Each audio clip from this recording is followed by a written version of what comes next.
हर घर की यही कहानी है। अगर एक घर में एक सास, दो बहुएं रहती हैं, तो दोनों बहुएं चढ़ाएंगी सास को, सास कभी उस बहू को चढ़ाएंगी, कभी इस बहू को चढ़ाएंगे।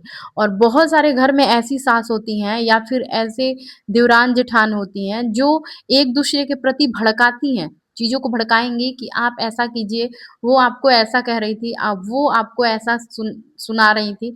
तो देखिए, कभी भी चीजों को सॉर्ट आउट करना चाहिए। जब तक चीजें चल रही हैं तब तक उसमें सिलाई कीजिए, ये चीजें चले, जोड़ के रखिए।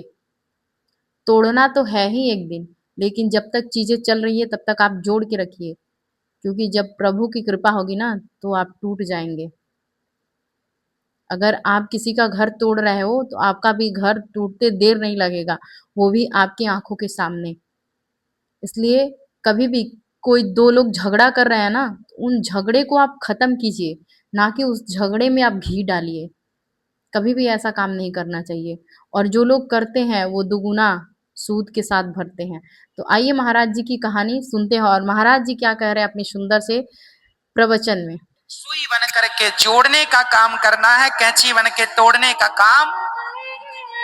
पति पत्नी का झगड़ा है तो माता पिता को, सास ससुर को मिलजुल करके पति पत्नी में सुलह करानी चाहिए। लेकिन आजकल के लोग सुलह कराने की जगह और पति पत्नी को भड़का देते हैं। लड़के का पक्ष लड़के के माता पिता, लड़की की माता पिता, तू यहाँ आ जा, मैं तेरी तरफ से हूँ।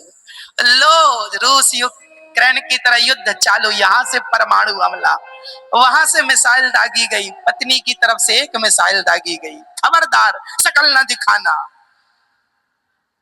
तो पति की तरफ से परमाणु दागा गया, अपने बाप की बेटी है तो वापस मत आ जाना। लो भैया, महाभारत चालू।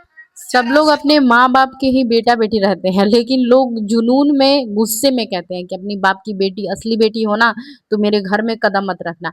और सच बताएं तो आजकल के पति पत्नी के बीच के झगड़ा का जड़ ये माँ बाप ही है। चाहे वो लड़की के पक्ष हो या लड़के के पक्ष हो, दोनों लोग, लड़के के पक्ष वाले लड़के को सपोर्ट करते हैं और लड़की के पक्ष वाले लड़की को सपोर्ट करते हैं। कहीं ना कहीं इसी से चीजें आजकल ज्यादा बिगड़ रही हैं। तो मेरा उन माता पिता से हाथ जोड़ के निवेदन है कि आप लोग अपने बेटे और दामाद का घर बसाइए, ना कि अपनी बेटी और दामाद का घर तोड़िए। धन्यवाद।